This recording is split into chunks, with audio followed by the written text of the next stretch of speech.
سلام، به یک روز ولاگ با من خوش اومدین. امروز امتحان هویت اجتماعی داشتم. روزی که گربه ببینم روز شانس منه. چرا اینقدر شبیه بیدندونی؟ خلاصه وسایلمو جمع کردم و پیش به سوی امتحان. یعنی هویت و فرهنگ اجتماعی، هر چیزی که مرتبط با اجتماع بوده و جا به جا کردم. یه فرهنگ جدید اختراع کردم. بله، یکم راه رفتم و از قشنگی‌های خیابون لذت بردم.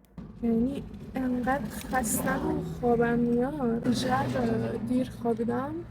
کلا شبا که امتحان دارم خوابم نمیبره، نمیدونم چرا. ساعت 2:30 تازه خوابیدم، ساعت 5 بیدار شدم. رسیدم خونه و همونو گرفتم خوابیدم. اما طولی نکشید که مامانم بیدارم کرد، چون که به یه مراسم دعوت بودیم و باید میرفتیم اونجا. های عزیزم، حیف که لیپ گلاس دارم وگرنه ماچت میکردم.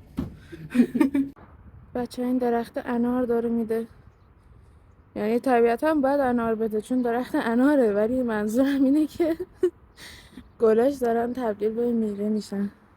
از اونجا که خانوادگی آن تایمیم اولین نفر رسیدیم. باغ پر از گل بود و خیلی دوستش داشتم.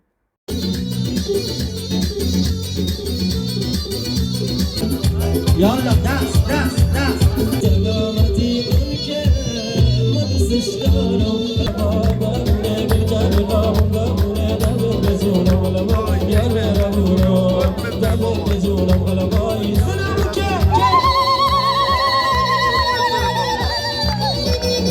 بسوت ما نوشتم که دیشب نوشتم وای تاکسی بیا شوفر برو والا نمیشم. خلاصه بعد از یکم تخلیه انرژی برگشتیم خونه. ممنون که با من همراه بودین و توی ولاگ دیگه بدرود.